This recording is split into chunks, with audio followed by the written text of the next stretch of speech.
जय जय रघुवीर समर्थ. श्रीमत दासबोध दशक 17वा. प्रकृती पुरुषनाम समास 5वा. अजपा निरूपण नाम. श्रीराम समर्थ. 21 सहस्त्र सासे जपा, नेमून गेली ते अजपा. विचार पाहता सोपा सकळ काही. जय सद्गुरू. श्रीमत दासबोधातील दशक 17वा प्रकृती पुरुष आणि समास 5वा अजपा निरूपण नाम. या समासामध्ये पहिल्याच ओवीत समर्थांनी आपल्याला 21 सहस्त्र सासे जपा म्हणजे 21,600 श्वास आणि उच्छ्वास एका दिवसात होतात. करेक्ट कॅल्क्युलेशन दिलं समर्थांनी. आणि यालाच अजप असे म्हणतात. आणि विचार पाहता सोपा सकळ काही. आणि जर विचार करून पाहिलं तर सर्व काही सोपं आहे हे कळून येतं. ते सोपं का म्हटलंय समर्थांनी बघा ना. दळिता कांडिता गायीन मी अनंत है ना. गायन कुणाचं चाललंय? दळिता कांडिता चिरता कापता निवडता पकडता चेचता ठेचता चुरता उगाळता कुटता पेरता चाळता ओतता कुस्करता थापता दळता तिंबता लाटता भरता नितळता रांधता उकळता वाळवता ढवळता साठवता तळता सोलता घुसळता झाकता वाफवता फोडता बांधता कालवता गाळता फुंकता भिजवता आंबवता खरवडता. कोणाचं गायन चालू आहे? अखंड चालू आहे. जन्माला आलेल्या पहिल्या श्वासापासून अंतिम श्वासापर्यंत अखंड गायन चालू आहे. त्यातलं फक्त समर्थांनी एका दिवसाचं कॅल्क्युलेशन सांगितलं. 21 सहस्त्र सासे जपा, नेमून गेली ते अजपा. एका दिवसामध्ये 21,600 श्वास आपोआप घेतले जातात. आणि हा श्वास म्हणजे अखंड चालणारा जप आहे. गायन आहे ना भगवंताचं. आणि यालाच अजपा म्हणतात. हे कळालं आमच्या संत मंडळींना कळालं.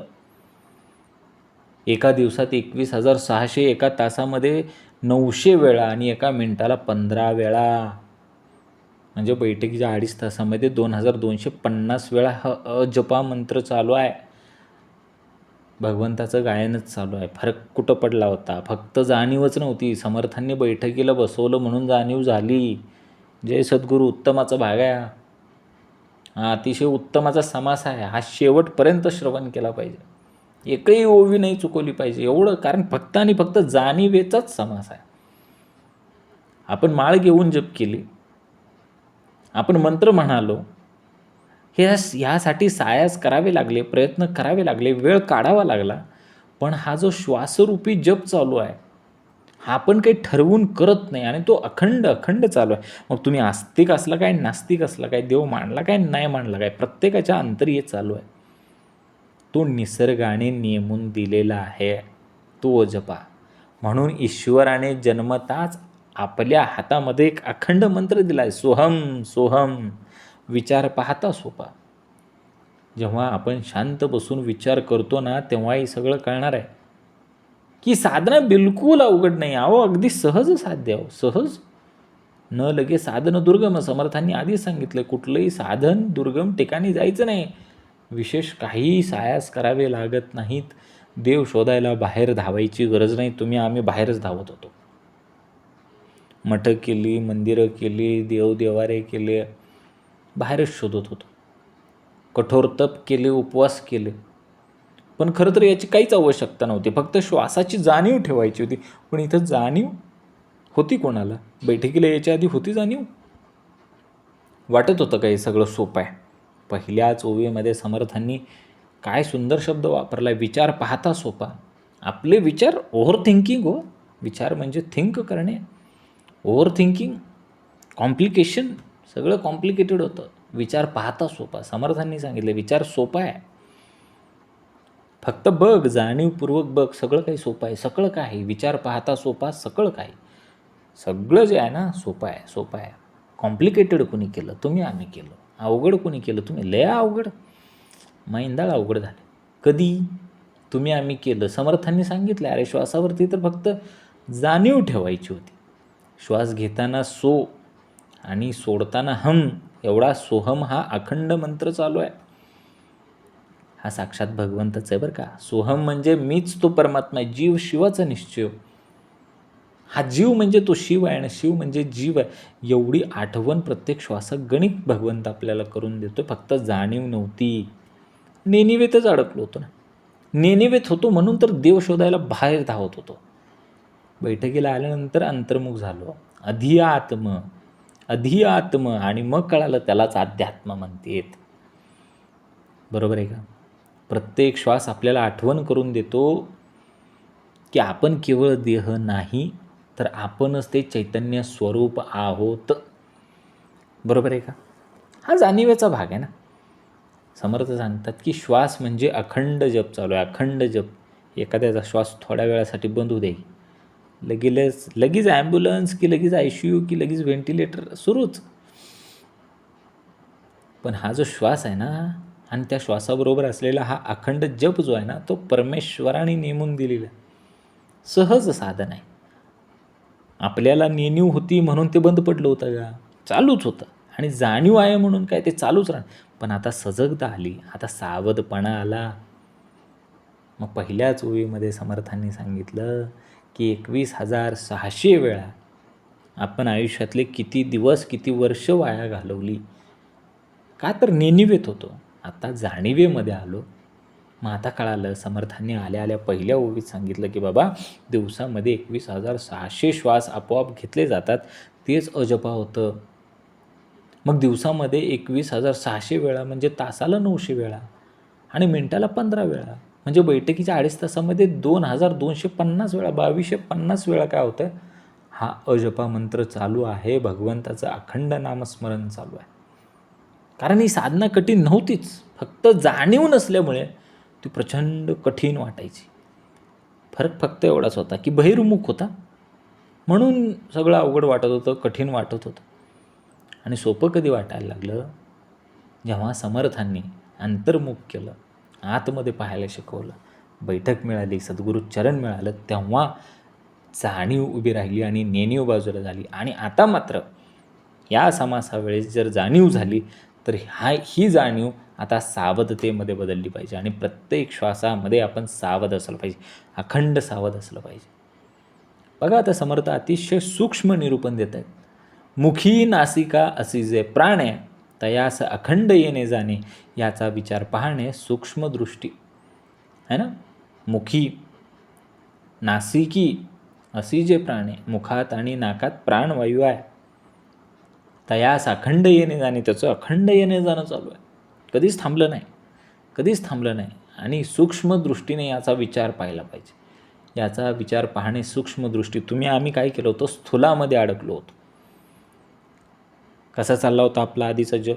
विचार करा. जप करायचा आहे, माळ पाहिजे, बसकर पाहिजे बसायला, चांगली शांत ठिकाण पाहिजे, कोणाचा डिस्टर्ब नको, व्यत्यय नको, मोबाईल स्विच ऑफ करावा लागतो आहे, किती हे सगळं स्थूल होतं ना. आणि नेनिवेमध्ये होतो म्हणून ते स्थूलातली आपण काय करत होतो, उपासना करत होतो.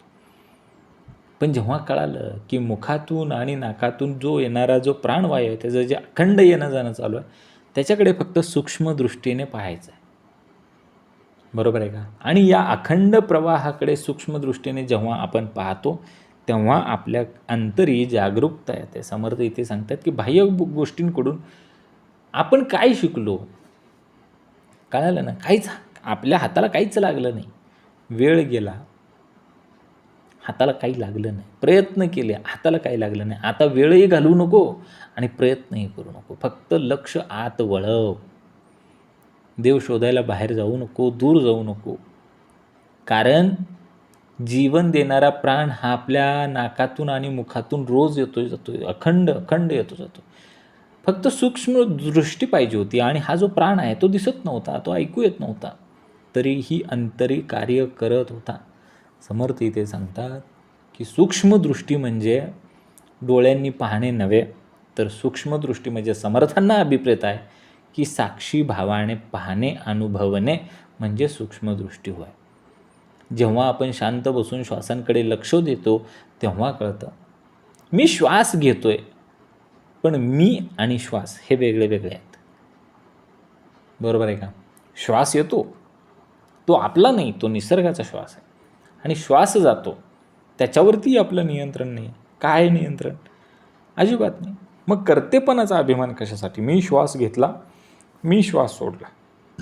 अरे नाही बाबा, तुझं नियंत्रण नाही, तू ठरवून बघ श्वास घ्यायचाच नाही आणि श्वास सोडायचाच नाही. शक्यच होत नाही, अजिबात शक्य होत नाही. मग हा कर्तेपणा कशासाठी? कर्तेपणाचा अभिमान कशासाठी? कर्ता कोण हे लक्षणं बोलली असेल. समर्थांनी दाखवलं ना, कर्ता कोण आहे. सूक्ष्म दृष्टीने पाहिल्यावरती कळतं की जीवन चालवणारी शक्तीच वेगळी आहे. तो आपण नाही आहे. मी श्वास घेतला आणि मी श्वास सोडला, अरे तू नाहीच काही करत. जीवन चालवणारी शक्ती ही वेगळी आहे, आपण फक्त साक्षी आहोत.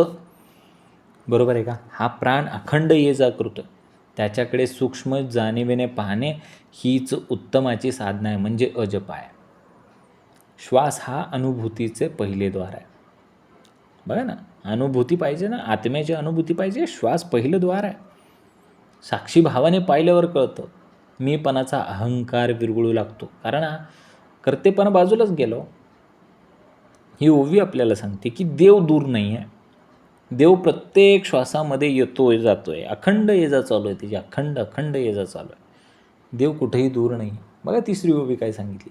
मुळी पाहता एक स्वर, त्याचा तार मंद्र घोर, त्या घोराहून सूक्ष्म विचार अजपाचा. बघा, मुळी पाहता एक स्वर, मुळात जर पाहिलं तर स्वर एकच आहे आणि त्याचे प्रकार आहेत 3. कुठले कुठले? तार आहे. तार स्वर म्हणजे एकदम तालव्य, उच्च स्वर, टाळूच जाणवतो तो तालव्य. मग मंद्र, मंद्र म्हणजे नावाप्रमाणे मध्य, हा स्वर हृदयात जाणवतो. आणि घोर, घोर म्हणजे कसं? खालचा स्वर, नाभीजवळ जाणवणारा तो घोर. पण अजपाचा विचार पाहिला तर तो घोराहून सुद्धा सूक्ष्म आहे. बघा, या ओवीमध्ये समर्थ सांगतात की मुळात काय आहे? मुळी पाहता एक स्वर, मुळात एकच स्वर आहे, पण तरी त्याच्यामध्ये 3 भेद आहेत. तार म्हणजे उच्च, मंद्र म्हणजे मध्यम आणि घोर म्हणजे कसा? गंभीर, धीर गंभीर.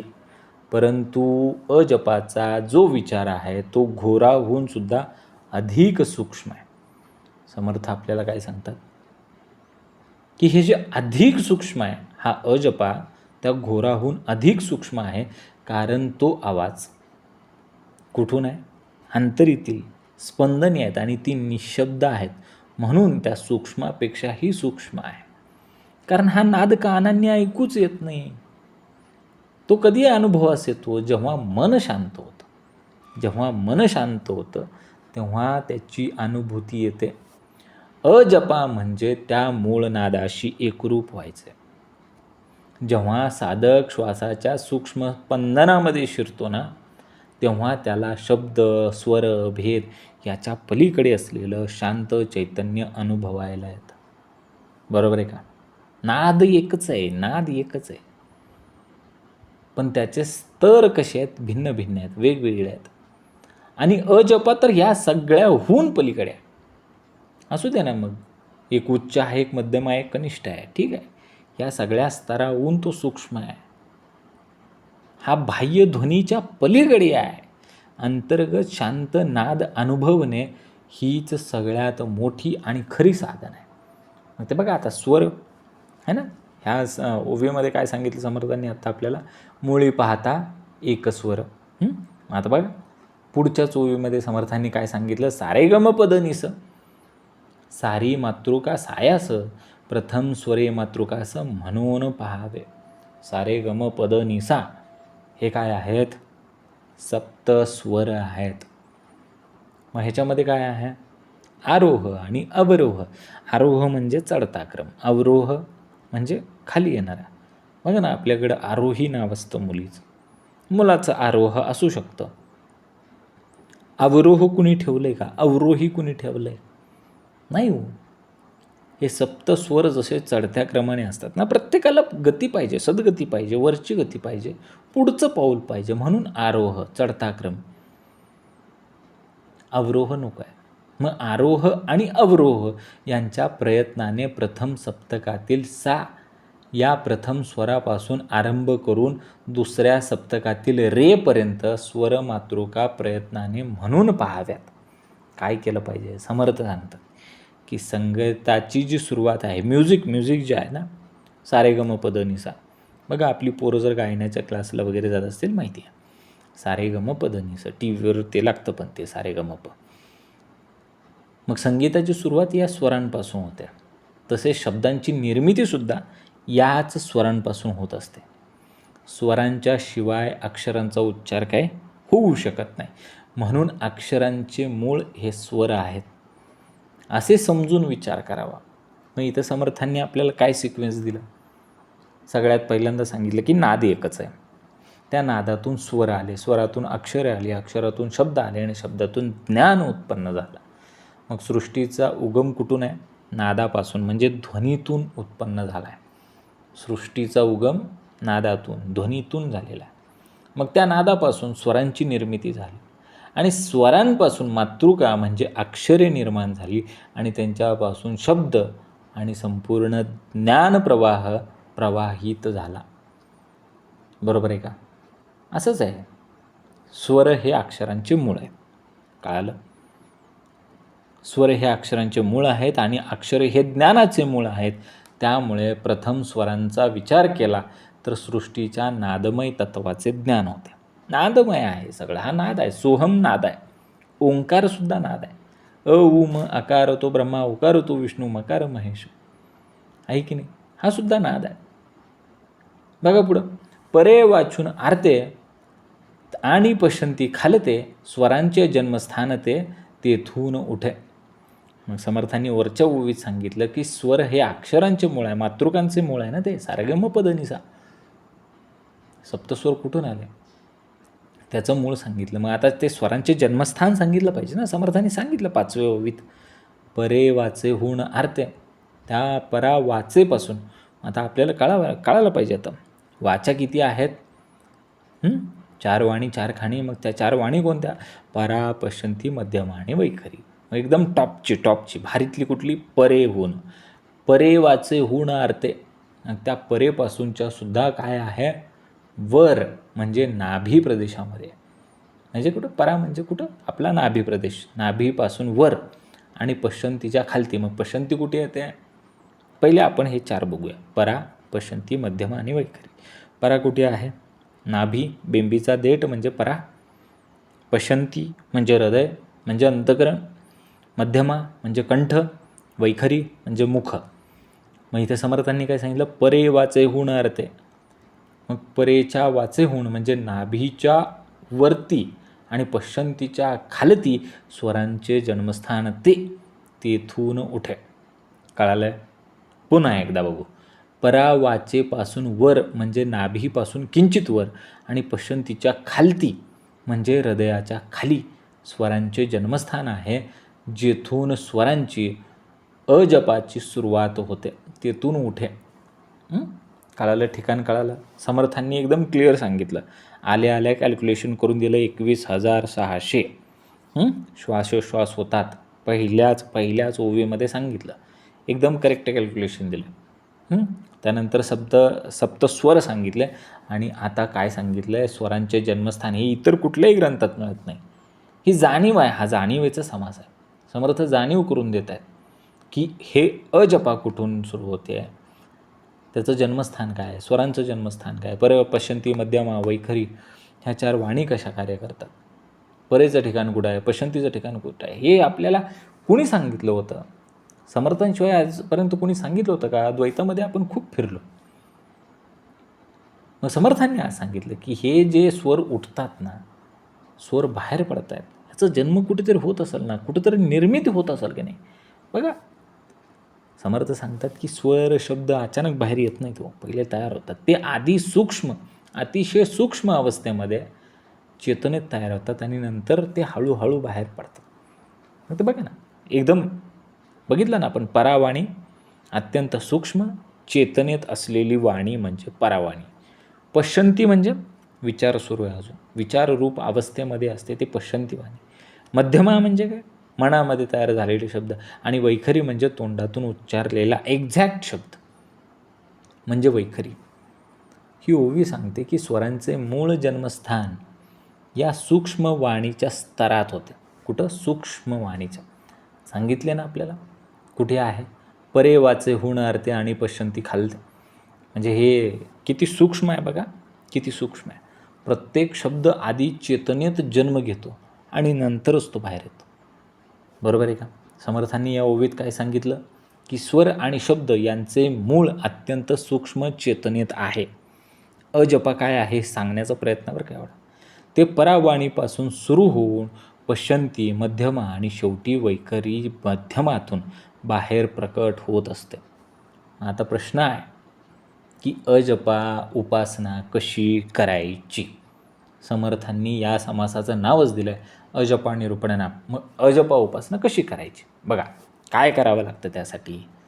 एकांती उगेच बैसावे, तेथे हे समजून पहावे, अखंड घ्यावे सोडावे प्रभंजनासी. समर्थ सांगतात ह्या अजपाची उपासना करायची असेल तर सगळ्यात पहिला शब्द आहे एकांती. एकांती. एकटं पडायचं नाही हो. आम्ही एकटं पडलो होतो. समर्थांनी फरक स्पष्ट करून दिला. एकांत वेगळा आणि एकटेपणा वेगळा. आम्ही काय केलं होतं, एकांताला एकटेपणा आणि एकटेपणाला एकांत ह्यात सगळा गोंधळ करून टाकला होता. समर्थांनी ते सगळं हळूहळू त्यातलं असलेलं अज्ञान मूलहरण अज्ञान बाजूला केलं. आज कळतं एकांत म्हणजे काय. बघा ना, ही ओवी बघा किती उत्तमाची आहे. एकांती उगाच बैसावे, एकांतामध्ये उगेच बसावे, तेथे हे समजून पहावे. मग तिथं काय करायचं, समजून घ्यायचं. अखंड घ्यावे सांडावे प्रभंजनास. एकांती जर उगाच बसला आणि समजून घ्यायचं असेल तर त्याच्याकडे एकच साधन असते, ते म्हणजे काय, अखंड श्वास आणि उच्छ्वास जो चालला आहे त्याला ऑब्झर्व करायचं विचारपूर्वक. एखाद्या निवांत ठिकाणी बसून मन स्वस्थ करून कोणतेही विचार न येऊ देता विचारपूर्वक जर पाहिलं तर प्रभंजन म्हणजे हवा, वारा. प्रभंजन म्हणजे काय, हवा किंवा वारा. याचा अर्थ कसा, श्वास आणि प्रश्वास. मनातल्या सर्व कल्पना बाजूला सारून अखंड येणाऱ्या जाणाऱ्या वायूवरती, त्या श्वास आणि प्रश्वासावरती लक्षच ठेवलं पाहिजे. बघा ना, तेव्हाच काय होणार आहे, ही साधनेची सुरुवात होणार आहे. बघा, तेवढ्यावरती नाही थांबायचं. एकांती उगाच बैसाव्या नाही. आता कसे बसावे हेही समर्थ पुढच्या ओवीत सांगतात. एकांती मौन्य धरून बसावे. काय पुढच्या ओवीत काय सांगितलं, एकांती मौन्य धरून बसावे. सावध पाहता कैसे भासे, सोहम सोहम ऐसे शब्द होती. आधी सांगितलं एकांती उगीच बसावे, ते समजून पाहावे. एकटा बसला, समजून घेतलं आणि अखंड काय केलं, घ्यावे सांडावे प्रभंजनासी, घेतला सोडलेला श्वासाकडे पाहिलं. आता मौन धरायचं. मौन, एकांती मौन धरून सावधपणे, शब्द खूप महत्त्वाचा आहे. सावध पाहता. आम्ही आधी बेसावध होतो, एकांतात आपण बसत होतो. राना मनात कुठं जायचो, ट्रेकिंगला बिकिंगला जायचो, मेडिटेशन करायचो, लय प्रयत्न सायास केले, लय प्रयत्न सायास, पण नाही काही हाताला आलं नाही.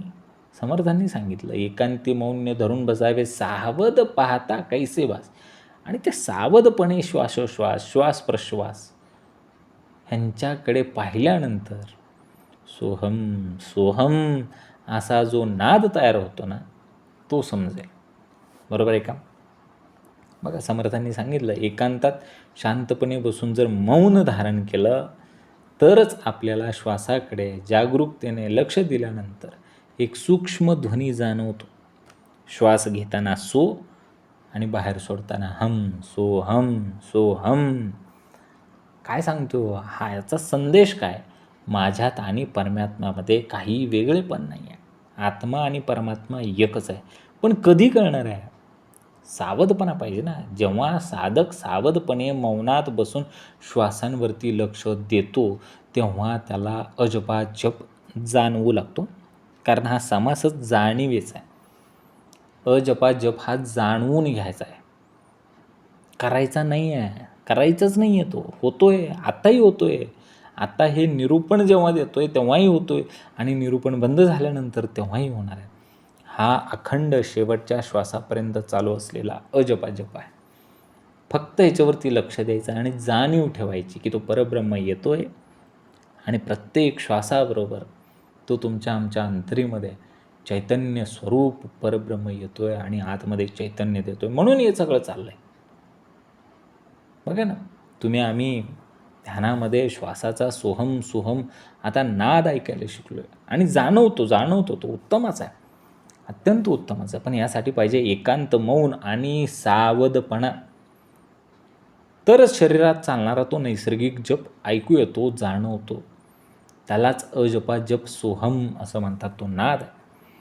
बघा आता पुढं, उच्चारे विण जे शब्द ते जाणावे सहज शब्द, प्रत्यय येते परंतु नाद काहीच नाही. अतिशय उत्तम. उच्चारे विण जे शब्द ते जाणावे सहज शब्द, कुठलाही उच्चार नाही. समर्थांनी काय सांगितलं? समर्थांनी अत्यंत सूक्ष्मपणे सांगितलं बरं का. काय सांगितलं? एकांती उगेच बसावे. नंतर सांगितलं एकांती मौन्य धरून बसावे. मग एकांती जेव्हा मौन धरून बसला, सावधपणे बसला, तेव्हा त्याला सोहम सोहम कळालं. आणि ते सोहम सोहम कसं होतं? उच्चारे विणच जे शब्द, आणि त्यासाठी उच्चार केलाच नव्हता. त्या सोहमसाठी कुठलाही उच्चार केला नव्हता. म्हणून समर्थांनी सांगितलं उच्चारे विण जे शब्द, उच्चाराशिवाय आलेले ते सोहम सोहम हा नाद होता, तो शब्द होता. ते जाणावे सहज शब्द, ते सहज होते. प्रत्यया येते परंतु नाद काहीच नाही. आणि उच्चाराशिवाय जे शब्द आले त्याला सहज शब्द म्हणतात, ते अनुभवाला येतात. परंतु नाद, आवाज काहीच नसतो. प्रत्यय येतच नाही. नाद किंवा आवाज असा कुठलाही येत नाही. जाणीव होते, समासच जाणीवेचा. समर्थ सांगतात की काही शब्द असे असतात की ते तोंडाने उच्चारलेच जात नाही, तरीही त्यांची अनुभूती मनामध्ये येते. मग हे सहज शब्द म्हणजे श्वासाबरोबर चालणारा सोहम सोहम हा अजपा जप, जो अंतर्मनात जाणवणारा सूक्ष्म नाद आहे. तो बाहेरून ऐकू येत नाही, पण अंतर्मनामध्ये स्पष्ट अनुभूती देतो. हा शब्द वैखरी वाणीचा नसतो. कळलं पाहिजे ना, का होतंय असं? सोहम हा शब्द वैखरी वाणीचा नाही आहे, तो परावाणीचा आहे. तो अत्यंत सूक्ष्म आहे. तो अंतर्मनातील सूक्ष्म नाद आहे. त्यामुळे त्याचा उच्चार करायची गरजच नाही आहे. क्लिअर सांगितले, उच्चार विण जे शब्द, ज्याचा उच्चार होतो ती वैखरी, आणि जो विना उच्चार होतो तो सहज शब्द. आणि तो सोहम, त्याचा प्रत्यय येईल परंतु त्याचा नाद नाही दिसणार, त्याचा नाद बिलकुल उमटणार नाही. त्याची अनुभूतीच घ्यायची असती आणि त्याची जाणीवच घ्यायची असती. जाणीवेचा समास आहे. ते शब्द सांडून बैसला, तो मौनी म्हणावा भला, योगाभ्यासाचा गलबला या कारणे. मग आता तो जो सोहम हा शब्द आहे, ज्याला सोहम सोहम हे शब्द थांबवता येतात, सांडता येतात, तो खरा मौनी. ते शब्द सांडून बसला. ते शब्द म्हणजे कोण? सोहम सोहम सोहम. त्याला काय करायचं? सांडून टाकायचं, थांबवता आलं पाहिजे, तरच तो खरा मौनी. आणि बसला, सांडून बसला, ते शब्द सांडून बसला. बसला या शब्दामध्ये आसन स्थित होऊन बसणे, नुसता बसला नाही, तो आसन स्थित होऊन बसला. मग भलेही सुखासनात असू द्या, आलती पालती मांडी घालून बसलेला असू द्या, वज्रासनामध्ये बसलेला असू द्या, पद्मासनामध्ये बसलेला असू द्या, तो आसन स्थित होऊन बसलेला आहे, तो उत्तमाचा मौनी आहे. सोहम सोहम हा जो काय आहे ना, हा सहज होत असताना, हा जप सहज होत असताना कुंभक होतो, कुंभक. आणि कुंभक होता होता साधक निर्विकल्प समाधीमध्ये जातो, म्हणजे तो मौनी होतो. सोहम सोहम शब्द मनसंकल्प शून्य स्थितीत ऐकू येतात. काय पाहिजे? संकल्पच नाही पाहिजे. शून्य स्थितीमध्ये जेव्हा जातो तेव्हाच तिथे मौन दिसते. तो कल्पनेचा खेळ नाही आहे, कल्पनाविरहित स्थितीतील शब्द. जेव्हा साधकाला बाह्य बोलणेच नव्हे तर मनातील शुद्ध शब्द आणि विचारही सोडून शांत बसता येते ना, तोच खरा मौनी, अन्यथा नाही. ही ओवी अत्यंत सुंदर आहे बघा. ते शब्द सांडून बैसला, तो मौनी म्हणावा भला. कुणाला भला मौनी म्हणायचं आहे? ज्याला हे सोहम सोहम शब्दसुद्धा थांबवता येतात, सांडता येतात. आणि मग योगाभ्यासाचा गलबला या कारणे. आणि ह्या सगळ्याचा खेळ जो चालला आहे, योगाभ्यासामध्ये हठयोग केला, राजयोग केला, यम नियम आसन प्राणायाम प्रत्याहार धारणा ध्यान समाधी अष्टांग योग केला. हा योगाभ्यासाचा गलबला कशा कारणी आहे? याच कारणासाठी हो, याच कारणासाठी. थांबता आलं पाहिजे. कुठं थांबायचं आहे? योग चित्तवृत्ती निरोध. योगाने चित्तातील वृत्तींचा निरोध करायचा आहे. याच्यासाठी योगाचा हा गलबला चालू आहे. आणि समर्थांनी क्लिअर सांगितलं, त्या सोहम सोहम शब्दांनासुद्धा सांडून जो बसलेला आहे, असं नसतं बरं का, असं नसतं. आसन घेतलं त्यांनी, तो मौनी म्हणावा भला, योगाभ्यासाचा गलबला या कारणे. मग बघा, पुन्हा सांगितले समर्थांनी, एकांती मौन्य धरून बसला, तेने कोण शब्द झाला, सोहम ऐसा भासला अंतर्यामी. मग ज्याला सोहम सोहम हे शब्द ऐकू आले एकांतामध्ये, आणि एकांतात मौन धारण करून बसल्यानंतर जे सहज शब्द ऐकू आले, ते अंतर्यामी सोहम सोहम असेच भासतात. बरोबर आहे का? सोहम सोहम. बघा, समर्थ सांगतात की जेव्हा साधक एकांतात बसतो आणि मौन धारण करतो, तेव्हा त्याला अंतर्मनातील एक सूक्ष्म ध्वनी जाणवू लागतो, सोहम. असा जप अंतर्मनामध्ये चालू असताना काय होतो, तो परमात्मा मीच आहे ही जाणीव त्या ठिकाणी जागृत होते. मौन आणि ध्यानामुळे हा अनुभव प्रत्यक्ष जाणवू लागतो बरं का, प्रत्यक्ष जाणवू लागतो. हा जाणीवेचाच समास आहे. तसेच ध्यानामध्ये श्वासाबरोबर चालणारा सोहम सोहम हा नाद अनुभवता येतो. बघा पुढं काय सांगितलं, धरिता सो आणि सांडिता हम, अखंड चाले सोहम सोहम, याचा विचार पाहता बहु विस्तारीला. धरल्यानंतर सो, काय धरायचं आहे, श्वास धरता सो, श्वास सोडता हम, अखंड चाले सोहम सोहम. हेच चालू आहे ना, सांगितलं ना समर्थांनी, याच समासामध्ये सांगितलं. जे त्या परब्रह्माचं अखंड येणं जाणं चालू आहे, ते येणं जाणं म्हणजे काय, सोहम सोहम. याचा विचार पाहता बहु विस्तारीला. मग याचा विचार जर करू लागला तर त्याचा खूप खोल विस्तार आहे, म्हणजे खोलही आहे आणि उंचही आहे.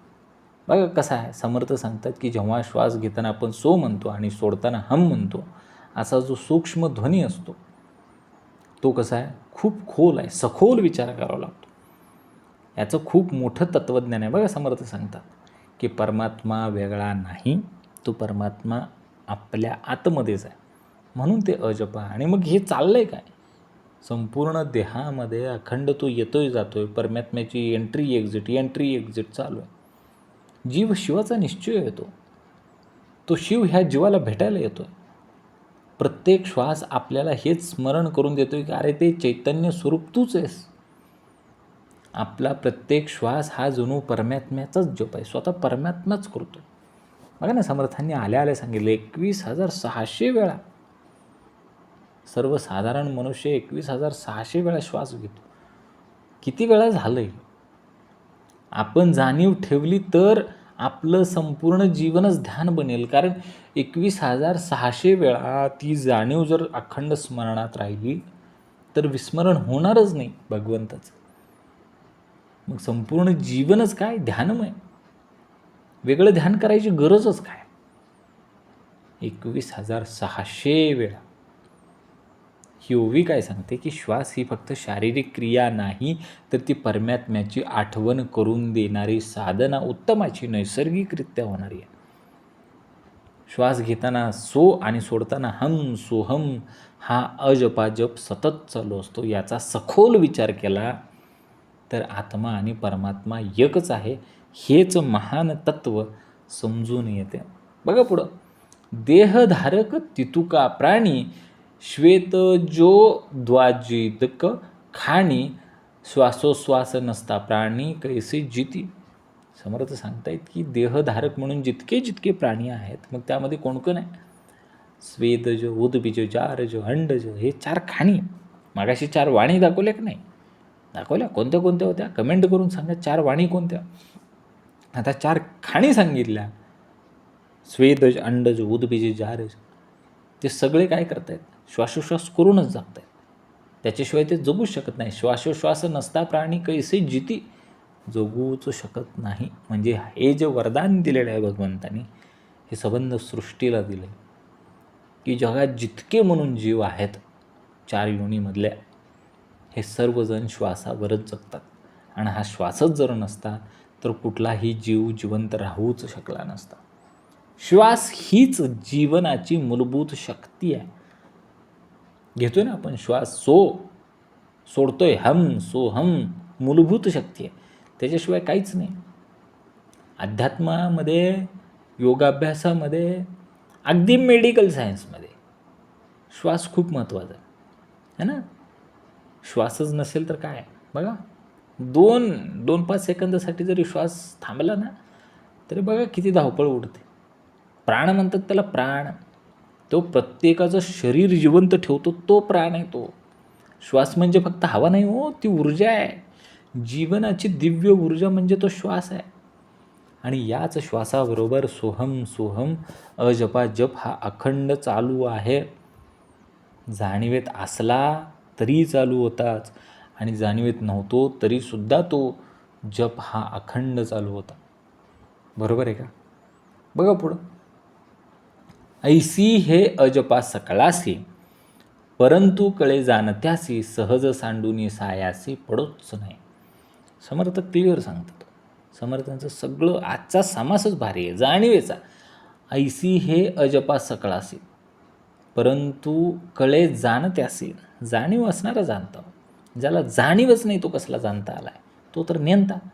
मग समर्थ सांगतात की ऐसी हे अजपा सकळासी, असा हा श्वासाबरोबर चालणारा अजपाचा जप सर्वांच्या ठायी चालू आहे, प्रत्येक ठिकाणी चालू आहे. मग कुठं कुठं चालू आहे सांगितलं ना, वरच्याच ओवीमध्ये सांगितलं, सकळांमध्ये म्हणजे कुठं कुठं देहधारुक तितका प्राणी, श्वेद जांदज उतबीज जारज ह्या खाणींमध्ये सुद्धा तो चालू आहे.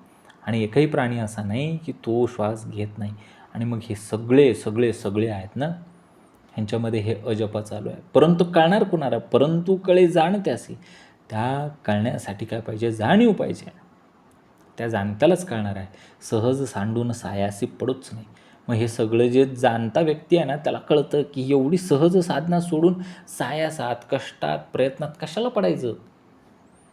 21,600 वेळा दिवसाला ते घडत असेल तर ह्याच्या इतकी मोठी जाणीव जगात कुठे असणार नाहीत. मग किती सायास करा. समर्थ असं का म्हणतात? सहज सांडून सायासी पडूच नाही. एवढं सहज अवेलेबल आहे, इनबिल्ट आहे, सिस्टीम लावून दिली आहे. मग कशाला बाहेर जायचं? पेट्रोल जाळायचं, डिझेल जाळायचं, ड्रायव्हरला पैसे द्यायचं, टोल नाका भरायचा, कशाला? साधन न लगे साधन दुर्गम, आधीच सांगितलं होतं ना मंगलाचरणामध्ये. ते हेच सहज सुलभ सुंदर जर काय असेल तर ते हे आहे, अजपा. बघा पुढं समर्थ याच ओवीमध्ये सांगतात की अजपा जप जो आहे हा सर्वांच्या श्वासाबरोबर सतत आणि अखंड चालू आहे. म्हणजे प्रत्येक माणूस न कळत हा जप करत झाला आहे. मग तो आस्तिक असू द्या, नास्तिक असू द्या, तो कुठल्या देवाला मानू न मानू, तो कुठल्या धर्माचा आहे, तो कुठल्या प्रांताचा आहे, तो कुठल्या देशाचा आहे, तो कुठल्या भाषेचा आहे, याची कुठलीही सीमाबंधनं नाही आहेत. अखंड तो जप चालू आहे. पण या गोष्टीची जाणीव पाहिजे. जाणीव जाणत्यास कळे. आणि मग 21,600 वेळा जर त्याची जाणीव ठेवली तर त्याच्या इतका सहज साधन मार्ग कुठला नाही. म्हणून समर्थ सांगतात की एवढं साधन सहज साधन सोडून सायासास पडूच नाही. बघा आता पुढं सहज हीच ओवी आहे. सहज देव असतची असे, सायासे देव फुटे नासे, नासिवंत देवास विश्वास आहे ऐसा कवणू. समर्थ सांगतात की सहज देव असतची असे. आणि जे सहज चाललं आहे ना अजपा, तो देव असतची असे, तो आहेच. तो आधी होता, नंतरही राहील, त्याबद्दल काही नाही, कारण तो शाश्वत आहे. सायासे देव फुटे नासे. आणि सायास केला, प्रयत्न केला, तो देव कधी फुटतो कधी नाचतो. समर्थांनी सांगितलं सायासे देव फुटे नास. सायास केला, प्रयत्न केला, तो फुटतो नाचतो.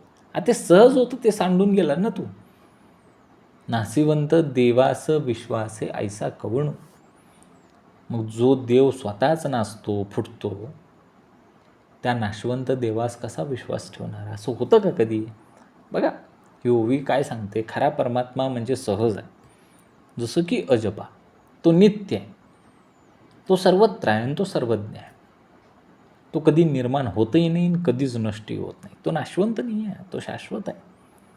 पण काही देवकल्पना अशा असतात की ज्या माणसाने तयार केलेल्या असतात आणि नंतर मनुष्यच त्याला नष्ट करतो. पण जर ती देवकल्पना जर नष्ट होत असेल तर अशा नष्ट होणाऱ्या गोष्टीला खरा देव मानणे कितपत योग्य आहे? कितपत योग्य आहे? बरोबर आहे का? कृत्रिम कल्पना बाह्य रूपं काळानं रूप बदलत असतात, पण परमात्मा कधीच बदलत नाही. तो असतची असे, असतची असे, सहज नित्य अविनाशी असाच तो खरा परमात्मा आहे. प्रयत्नाने निर्माण होणाऱ्या आणि नष्ट होणाऱ्या गोष्टींना देव मानणे हे उचित नाही. बघा पुढं, जगदांतरे दर्शन सहज घडे अखंड ध्यान आत्मइच्छेने जन सकळ वर्तती. जगदांतरांचे दर्शन सहज घडे अखंड ध्यान. उत्तम. जगाच्या आणि आपल्या अंतर्यामी जो अंतरात्मा आहे है ना, बघितलं ना आपण, चारी जीवखाणींमध्ये तोच आहे. त्याच्याशिवाय ह्या जगामध्ये काही नाही, त्याच्या एवढं सहजही काही नाही. मग जगाच्या आणि आपल्याही अंतर्यामी जर तो अंतरात्मा आहे आणि त्याच्याशी जर आपण एकदा तादात्म्य पावलो तर मग देवाचं ध्यान, देवाचं दर्शन अखंड घडत राहील ना अजपेच्या माध्यमातून. हे काय आहे? अजपा म्हणजे देवाचं अखंड ध्यान आहे, देवाचं अखंड नामस्मरण आहे, देवाचं अखंड दर्शन आहे. हो, देव अखंड येतोय जातोय. श्वास घेताना देव आत येतोय, अखंड दर्शन चालू आहे. त्याच्या इच्छेप्रमाणे सर्व इंद्रिय ही अगदी वागतात. त्याच्या इच्छेने जन सकळ वर्तती. हे सगळं त्याच्या इच्छेनं चाललं आहे का आपल्या इच्छेने चाललं आहे? श्वास घेतला आपल्या इच्छेने घेतला का? ती ऐच्छिक क्रिया आहे का अनैच्छिक क्रिया आहे? अनैच्छिक क्रिया आहे. जे विज्ञानचे विद्यार्थी आहेत ना, विज्ञान शाखेचे, ज्यांना विज्ञान आवडतं त्यांना कळतं बघा. शरीरामधल्या कुठल्या गोष्टी अनैच्छिक आहेत. शिंक दिली, श्वास घ्यायचा आहे, थांबवता येत नाही, अजिबात नाही. समर्थ सांगतात की जेव्हा साधकाला आत्मतत्व समजू लागतं तेव्हा त्याला आतले खरे तत्व दिसू लागतात की हे सगळं जे चाललं आहे ना हे परमात्म्याच्या इच्छेनं चालू आहे. नाही थांबू शकत. मग कर्तेपणाची जाणीव कशाला ठेवली होती? पाहिलं ना आपण मगाशी. घेतलेला श्वास सोडावाच लागतो आणि सोडलेला श्वास हा घ्यावाच लागतो. ह्याच्यामध्ये मी श्वास घेतला आणि मी श्वास सोडला असं कधीही होत नाही. कर्तेपणा नाही पाहिजे.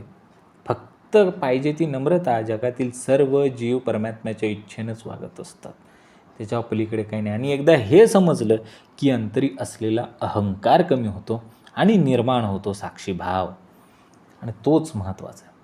बघा पुढं, एकदा आत्मतत्व समजलं की साधकाला जगाच्या अंतरंगाचे दर्शन होते आणि जीवनच अखंड ध्यान बनते आणि सर्व जीव परमात्म्याच्या इच्छेने वागत आहेत हे त्याला स्पष्ट दिसून येतं.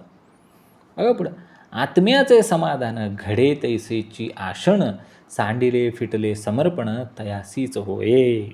अत्यंत उत्तम. आत्म्याचे समाधान ज्याच्या योगाने घडलं, कोणाच्या योगाने घडलं, कोणाच्या योगाने घडलं, कळालं ना की हे सगळं काय चाललं आहे, कोणाच्या मर्जीनं चाललं आहे. मग आत्म्याला समाधान झालं का? आत्म्याचे समाधान घडे तैसेची आशण, सांडिले फिटले समर्पण तयासीच होय. मग काय झालं? सांडलं, लवणलं, हरवलं आणि शेवटी काय झालं? समर्पण झालं त्या अंतरात्म्यालाच. अंतरात्म्यालाच काय झालं? अंतिम समर्पण झालं. बघा अजून सोपं, समर्थ सांगतात की ज्याला आत्मज्ञानाचा अनुभव झालेला आहे ना त्याचं मन पूर्ण शांत आणि समाधानी होतं. काहीही करायचं नाही.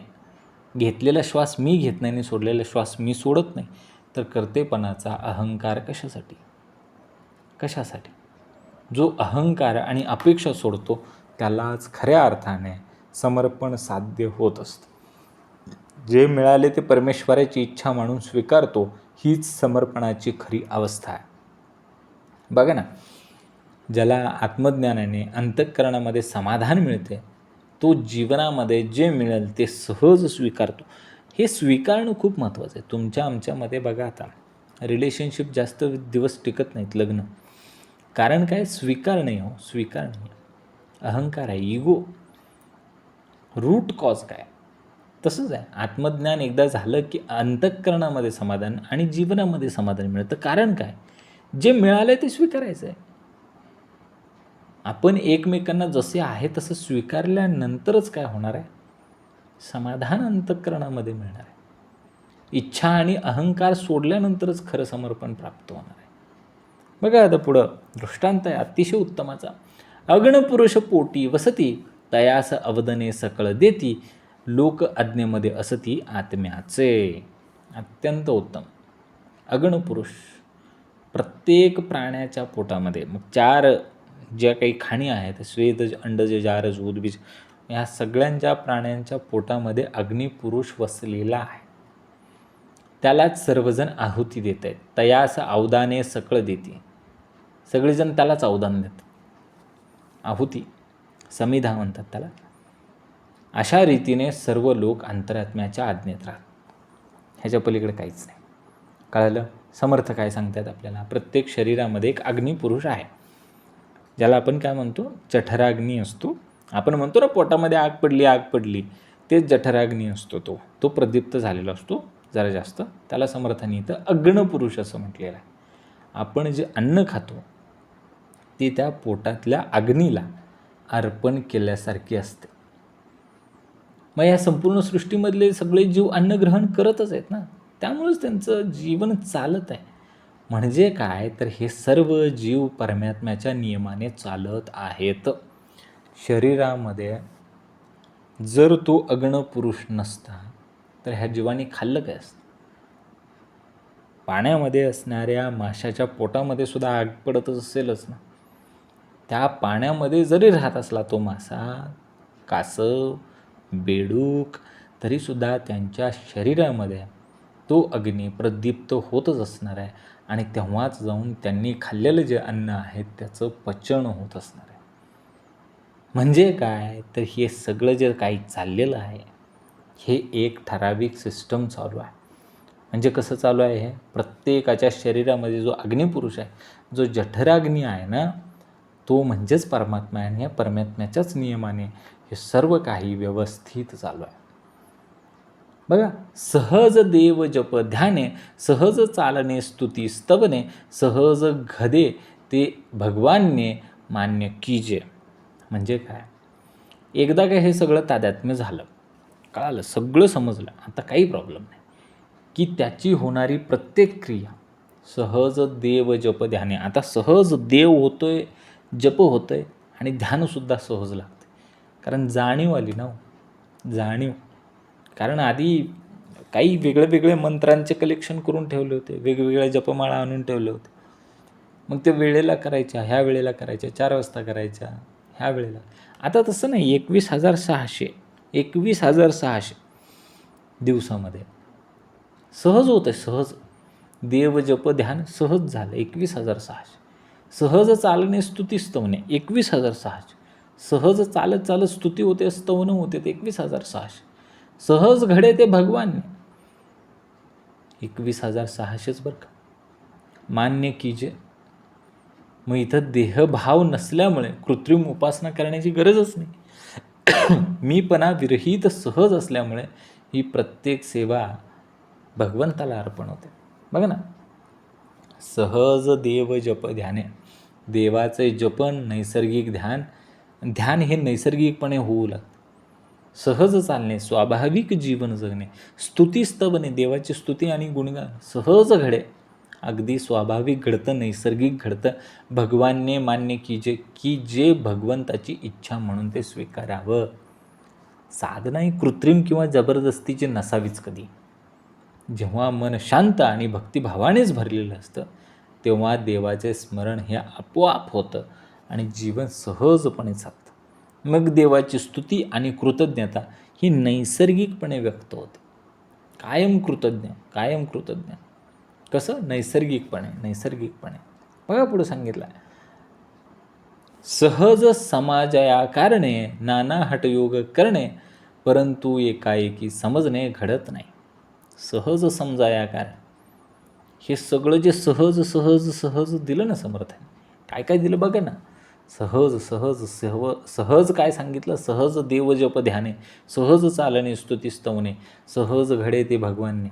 हे जे सगळं चाललंय ना सहज, ते सहज समजायला सुद्धा नाना हटयोग करणे, परंतु एकाएकी समजणे घडत नाही.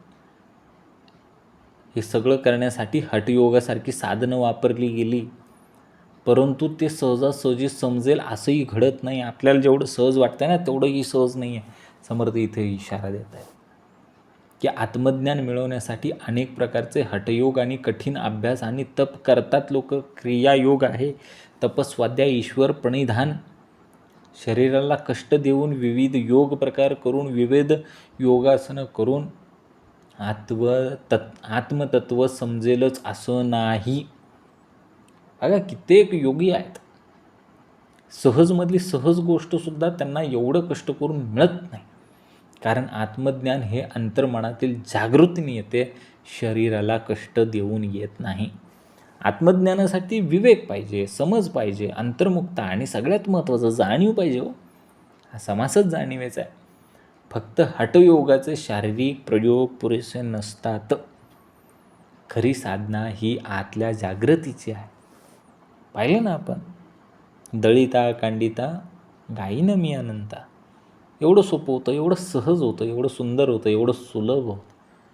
आपण काय करत बसलो, शरीराला असाध्य असे कष्ट प्रकार देत बसलो. पण त्यातूनही ते सहज समजलं नाही. कारण साधना सहज आणि जाणीवपूर्वक असावी. जाणीवच नव्हती. बैठकीला आलो म्हणून जाणीव झाली. आत्मज्ञानासाठी अनेक हठयोग आणि कठीण साधना केल्या तरी खरी समज लगेच होत नाही. त्यासाठी अंतर्मुखता पाहिजे, विवेक पाहिजे आणि सहज आत्मजाणीव आवश्यक आहे. बघा पुढं, द्रव्य चुकते दारिद्र्य येते, तळी लक्ष्मी वरी वर्तते, प्राणी काय करतील ते ठाऊक नाही. मग घरात द्रव्य आहे हे माहीत नसल्यामुळे दारिद्र्य भोगावे लागतं. द्रव्य चुकते दारिद्र्य येतं. द्रव्य निघून गेलं, चुकलं ते, दारिद्र्यच येणार आहे. एखाद्याच्या घरात तळघरामध्ये द्रव्य पुरून ठेवलेला आहे, पण तो वर दरिद्र्यासारखा राहतो. तो तरी काय करणार? कारण तळी लक्ष्मी आहे हे त्याला ठाऊकच नाही, त्याला माहीतच नाही ना. प्राणी काय करील ते ठाऊक नाही. समर्थ सांगतात की संपत्ती कायम एकसारखी राहते का? येते आणि जाते. सांगितलं ना, द्रव्य चुकते दारिद्र्य येते. मग द्रव्य असताना श्रीमंती आली होती. मग हे तर काय सांगितलं समर्थाने? सूक्ष्मपणे लक्ष्मीचे चक्र सांगितलं. लक्ष्मी चंचल आहे, लक्ष्मी कायम उभी आहे, सरस्वती बसलेली आहे. लक्ष्मी उभी आहे. बघा, पेट्रोल पंपावर गेलं, 100चं पेट्रोल टाकलं, गाडी निघून गेली. ती 100ची नोट दुसऱ्याच्या खिशात गेली. तो पुढे गेला, त्याच्याकडून ते तिसऱ्याकडे गेली, तिसऱ्याकडून चौथ्याकडे, मग डीमार्टमध्ये गेली. डीमार्टमधून काय झालं, परत ती कुठंतरी दुसऱ्या ठिकाणी गेली, मग ती ज्वेलर्समध्ये गेली, मग तिथून कुठे गेली, अगेन पेट्रोल पंपावरती आली. म्हणजे ती लक्ष्मी किती चंचल आहे बघा. मग हे लक्ष्मीचं चक्र आहे आणि ती सतत वर खाली फिरत असते. माणूस कितीही प्रयत्न करत असला तरी जीवनातील सर्व गोष्टी ह्या त्याच्या नियंत्रणात असतातच, असा नाही त्या त्याच्या नियंत्रणात नसतातच. त्याच्यामुळे धनदौलत हे नश्वर आहे, त्याच्यावरती अति अभिमान करणे, त्याच्यावरती अति आसक्ती ठेवू नये. परिस्थिती बदलत राहते हे समजून घेऊन समत्वाने जगावे, जाणीव पाहिजेच. बघा आता पुढची ओवी काय सांगते. तळघरामध्ये उदंड द्रव्य, भिंतीमध्ये घातले द्रव्य, स्तंभी तुळीवटे द्रव्य आपण मध्ये. ते द्रव्य कुठं होतं? तळघरामध्ये, भिंतीत होतं, स्तंभामध्ये होतं, तुळ्यांमध्ये होतं, सर्वत्र उदंड द्रव्य आहे आणि आपण मध्ये आहोत.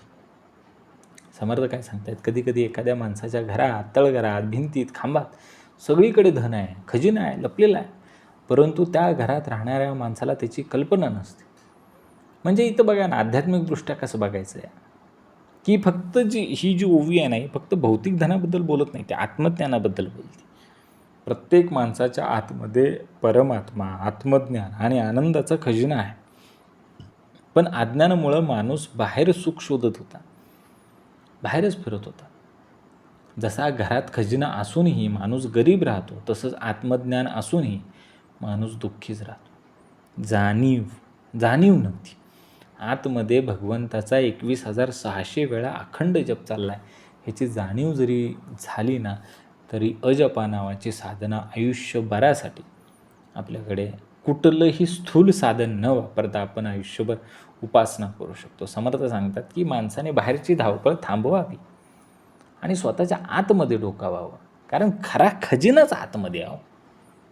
आत्मानंद आतमध्ये आहे, शांतता आतमध्ये आहे, परम आनंद आतमध्येच आहे.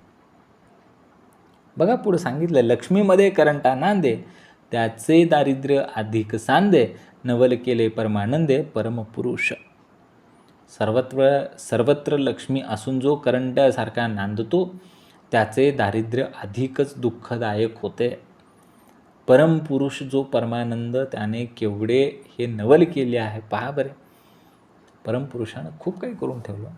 कधी कधी एखादा मनुष्य लक्ष्मीच्या मध्ये राहतो, संपत्तीच्या मध्ये राहतो, त्याच्याकडे पैसा, पद, प्रतिष्ठा ही सगळं साधनं असतात, त्याच्याकडे संधीसुद्धा पुरेशी उपलब्ध असते, तरी तो करंट असतो. का असतो? त्याची दारिद्र्यता अजून वाढत जाते. कारण काय? आणि हे सर्व पाहून आपल्याला काय वाटतं की हा परमेश्वर किती विलक्षण लीला करतोय त्या व्यक्तीबरोबर. त्याच्याकडे एवढं सगळं आहे आणि तरीही काहीच नाही.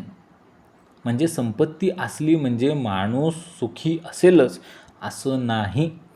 विवेक, सद्बुद्धी आणि योग्य उपाय आणि उपयोग नसला तर लक्ष्मी असूनही माणूस गरीबच राहतो. म्हणून खरी संपत्ती काय आहे कळायला पाहिजे. ज्ञान, विवेक, सदाचार ही खरी संपत्ती. बघा ना, एखाद्या मोठ्या व्यक्तीला, एखाद्या सामान्य व्यक्तीला मोठा वारसा मिळतो, मोठा वारसा अत्यंत. एखाद्या मोठ्या घरामध्ये तो जन्म घेतो, पण त्याला चुकीच्या सवयी, व्यसनं असं काही काही लागत जातं, त्यामध्ये तो अडकतो आणि तो पुन्हा गरीब होतो, दरिद्र. म्हणजे काय झालं? सगळं होतं पण त्याच्याकडे विवेकच नव्हता, सद्बुद्धी नव्हती. मग लक्ष्मी कशी टिकेल तिथे? अजिबात टिकणार नाही. बघा पुढं, एक पाहती एक खाती, ऐसी विवेकाची गती, प्रवृत्ती अथवा निवृत्ती येण्याची ज्ञाये. एक खाती एक पाहती.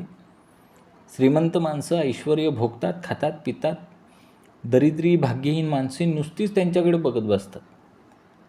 विवेकी पुरुषाची परिस्थितीही अशीच असते. तो परमानंदाचा उपभोग घेत असतो आणि अज्ञानी लोक मात्र दुःखच भोगत बसलेली असतात.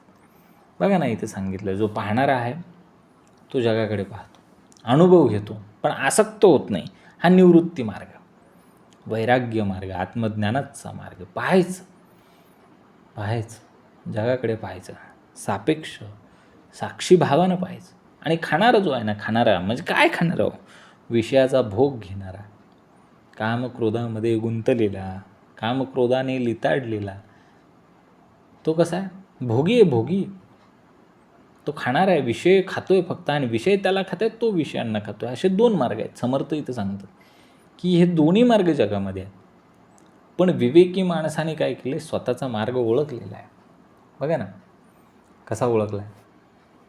ह्या जगामध्ये विषय म्हणजे भोग हे असणारच आहेत, पण त्यांना पाहूनही न गुंतणे हा खरा विवेक.